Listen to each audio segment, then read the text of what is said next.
Subscribe करें और bell दबाएं ताकि कोई खबर रह न जाए।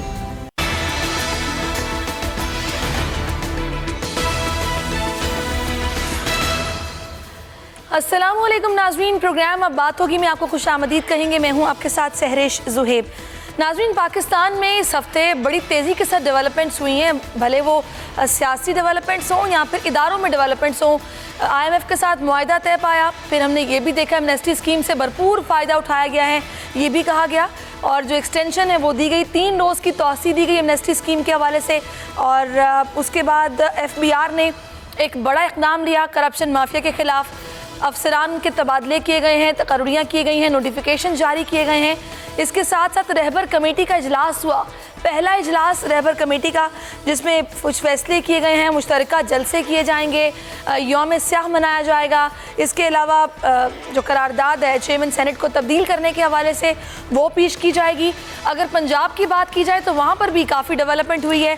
15 अरकान जिसमें कि लीगी अरकान है, उनको का देखा गया, बनिंगाला पहुँचे, वज़ीर-ए-आज़म से मुलाकात हुई और यही कहा गया कि भाई ये अब पाकिस्तान तहरीक इंसाफ में शामिल होने वाले हैं और मज़ीद 15 ऐसे हैं जो कि मज़ीद अब शामिल होंगे और 35 अरकान के मुकम्मल होने के बाद फॉरवर्ड ब्लॉक का ऐलान किया जाएगा। इमरान खान जो कि अमेरिका के दौरे पर जाने वाले हैं, डोनाल्ड ट्रंप से उनकी मुलाकात मुतवक्के है, रूस के सदर ने भी उनको दावत दी है, मुलाकात के लिए बुलाया है। तो ये सारी डेवलपमेंट जो कि इस हफ्ते हुई है, इस पर हम बात करेंगे। हमारे मेहमान हमारे साथ मौजूद होंगे। इस वक्त हमें मुस्लिम लीग काफ से कामिल अली आगा साहब ज्वाइन कर चुके हैं, उन्हें हम खुशामदीद कहेंगे। कामिल अली आगा साहब, बहुत शुक्रिया आपके वक्त का। FBR ने माफिया और करप्शन के खात्मे के लिए बड़ा इकदाम किया और मुल्क भर में 9 से ग्रेड 16 के FBR मुलाजमीन के तबादले किए गए हैं और नोटिफिकेशन जारी कर दिए गए हैं। 3000 मुलाजमीन के तबादले किए गए हैं मुल्क भर में। तो हम जो तज्ज़ियाकारों को अक्सर ये सुनते थे कि भी FBR में या ब्यूरोक्रेसी में वही मुलाजमीन बैठे हुए हैं जो कि नून लीग के पसंदीदा थे, शहबाज शरीफ साहब के करीब थे, उनको तब्दील नहीं किया गया, पता नहीं क्या कर रही है हुकूमत।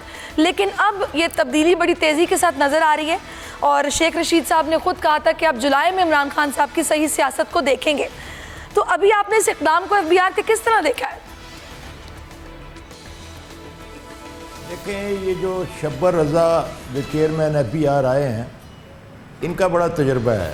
इनको पता है कि कहाँ से क्या निकल सकता है और कहाँ क्या डाला जा सकता है। तो मैं समझता हूँ कि उनके तजुर्बे से फ़ायदा उठाते हुए ये फ़ैसला जो है ये खुशाइंद होगा और इंशाअल्लाह वो दौर के जब लोग FBR से डरते थे और इनकम टैक्स वालों से, सेल टैक्स वालों से डरते थे, फिर वक़्त तो मुश्किलात आएंगी, ज़ाहिर है, क्योंकि तरतीब मुख्तलिफ होगी और पॉलिसी मुख्तलिफ है। तो असल मसला जो है वो डॉक्यूमेंटेशन का है। तो डॉक्यूमेंटेशन आपको याद होगा कि पहले भी एक दफ़ा परवेज़ मुशर्रफ के दौर में इब्तिदा में शुरू की गई, उस वक़्त भी काफ़ी ववेला मचा, लेकिन अल्टीमेटली दुनिया डॉक्यूमेंटेशन पे जा चुकी है। अब पाकिस्तान बहुत पीछे है। तो डॉक्यूमेंटेशन जब एक दफ़ा हो जाएगी तो आम आदमी को फ़ायदा होगा। आम आदमी को जो 2-13 टैक्स देना पड़ता है, यूटिलिटी बिल्स के ऊपर टैक्स दे रहे हैं, और अगर कोई बच्चा चिप्स ख़रीदता है उसके ऊपर भी टैक्स है, साबुन ख़रीदता है कोई उसके ऊपर भी टैक्स है, आम खाने पीने की चीज़ें जो हैं उनके ऊपर भी टैक्स देना पड़ता है, बिलों के ऊपर भी टैक्स देना पड़ता है। उसके बाद फिर इनकम टैक्स वाले भी और सेल टैक्स वाले भी कारोबार के ऊपर आके खड़े हो जाते हैं कि भी टैक्स दें।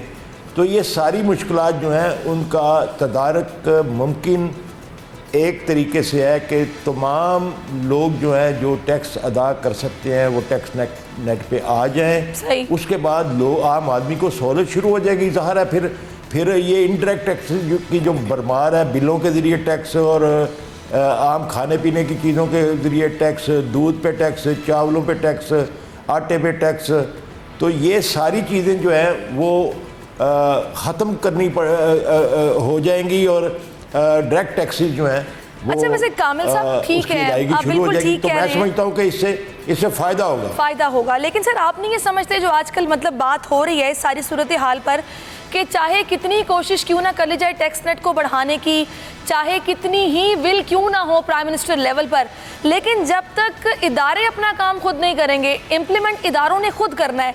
ये जो इस्लाहात हैं ये फ्रूटफुल तब तक नहीं हो सकते जब तक इदारा जाती इस्लाहात ना हो। तो आपको लगता है कि ये रिफॉर्म्स की तरफ हमारा पहला और बड़ा कदम है जो ये तबादले किए गए, नोटिफिकेशन जारी हुए हैं? देखें, जो लोग साल हाँ साल से एक जगह पे बैठे हुए थे और उनका एक रवैया बन चुका था कि इतने लाख हमने महीने में कमाने हैं, चाहे कोई ज़िबा हो जाए उनको पैसे चाहिए होते थे, तो वो उसके लिए ज़ाहिर है जबर भी करते थे और नाजायज़ भी करते थे और फिर मुख्तलिफ़ तरीक़ों से वो पैसे कमाते थे। अब एक तजर्बाकार आदमी ने एक गलती निकाली और ज़ाहिर है ये इस्लाहात के नतीजे में अब नए लोग आएंगे और नए लोग एक पॉलिसी के तहत काम करेंगे, तो आम आदमी की तकलीफ़ें जो हैं वो टैक्स मामलात के अंदर उनके अंदर कमी वाक़या होना शुरू हो जाएगी और फिर ज़ाहिर है टैक्स भी जो है वो उसकी अदायगी के अंदर भी बेहतरी आएगी। नए लोग जो हैं जो हर दफ़ा इस वजह से छूट जाते थे कि उनका वाकफ़ अफसर बैठा हुआ है, उसको मंथली लगी हुई है, वो उनसे सरकारी ख़जाने में जमा कराने की बजाय अपनी जेब में डालता था।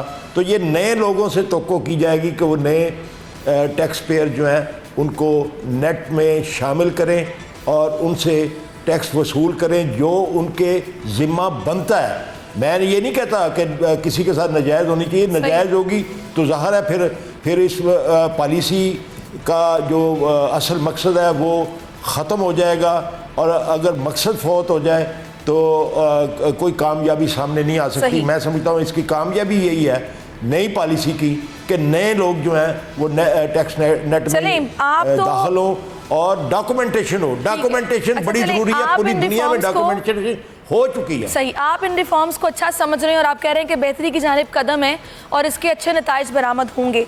लेकिन सर आप माशाल्लाह सियासी आदमी हैं, तो मैं थोड़ा सा आपसे इस हवाले से भी जानना चाह रही थी। आप ही हैं वो 5 वोट की गवर्नमेंट, तो आपके तो बड़े मियाँ छोटे मियाँ से पुराने रवाबित हैं, तो अपोजिशन से कोई रब्ता आपका हुआ है? जी, राब्ते तो हमारी जमात जो है वो उसका रवैया तो हमेशा राब्तों वाला है, खुले दरवाजे की सियासत करते हैं। ये रवैया हमारी क़यादत का सबका है और हमने किसी को शजर ममनुआ तो कभी बनाया नहीं है।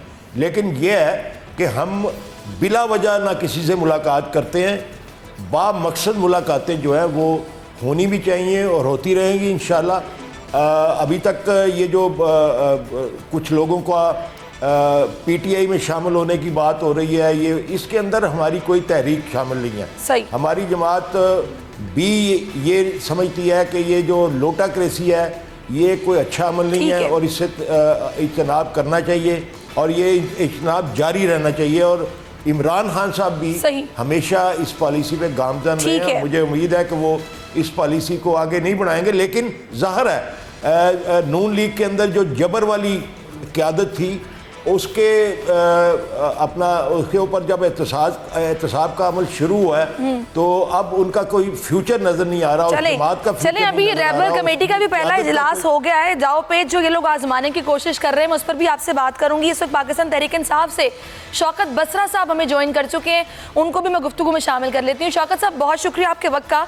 कहिएगा, अभी मेरी कामिल अली आगा साहब से बात हो रही थी, जो एफबीआर ने बड़ा कदम उठाया कि तबादले किए जा रहे हैं, ग्रेड 9 से 16 के एफबीआर मुलाजमीन हैं जिनके तबादले हो रहे हैं, 3000 मुल्क भर में मुलाजमीन हैं जिनके तबादले किए जा रहे हैं। सर कुछ आप तक मौक़िफ़ पहुँचा है, अपोजिशन किस तरह देख रही है आपके इस फैसले को? कहीं फिर से वही इल्ज़ाम तो नहीं लगेगा कि भाई अपनों को नवाजने के लिए, अपनों को आगे पुश करने के लिए अब ये तबादले किए गए हैं, पहले नहीं छेड़ा गया अब छेड़ रहे हैं क्योंकि अपनों को आगे करना है? सहरिश, पहली बात तो ये है माजी में इदारों को अपने ज़ाती मफादात के लिए इस्तेमाल किया जाता रहा, बल्कि अगर मैं ये कहूँ कि इदारों को घर की लौंडी बना दिया गया। जो जितना वफ़ादार था उतना बड़ा उसको ओहदा मिलता था। आपको याद होगा कि तहरीक इंसाफ का जो मंशूर था और प्राइम मिनिस्टर इमरान खान का जो विज़न था वो यही था कि इदारों में कोई सियासी मुदाखलत नहीं होनी चाहिए, इदारों को पोलिटिसाइज़ नहीं होना चाहिए, इदारे स्टेट के मुलाजम होते हैं, किसी हुकूमत के मुलाजम नहीं होते हैं। माजी में ये जो खिलवाड़ हुआ इदारों के साथ। इसीलिए आज पाकिस्तान आप देख लीजिए कि जंगल का कानून था, जिसकी लाठी उसकी भैंस थी, जो जितना बड़े ओहदे पे था, कोई वज़ीर आज़म है तो उतना बड़ा चोर था, कोई सदर है तो उतना बड़ा चोर था। यानी कि लोग ओहदों के पीछे छुपते थे और इदारों को अपने मकासद के लिए इस्तेमाल करते थे। इसलिए मैं आपको अर्ज़ करूं कि ये आप जो कह रहे हैं ये रिफॉर्म्स का एजेंडा है। रात भी मैं एक फंक्शन में मौजूद था तो प्राइम मिनिस्टर साहब ने यही कहा कि हम FBR के अंदर रिफॉर्म्स करेंगे, क्योंकि देखें FBR का जो इदारा है ये रीढ़ की हड्डी की हैसियत रखता है पाकिस्तान में, क्योंकि पाकिस्तान के मसाइल ही यही हैं। सबसे बड़ा मसला ये है कि यहाँ पर 22 करोड़ की आबादी है।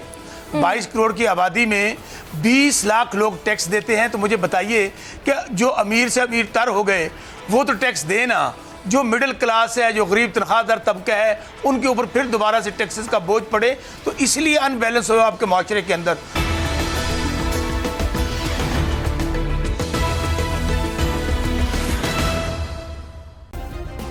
सब्सक्राइब करें और बेल दबाएं ताकि कोई खबर रह न जाए।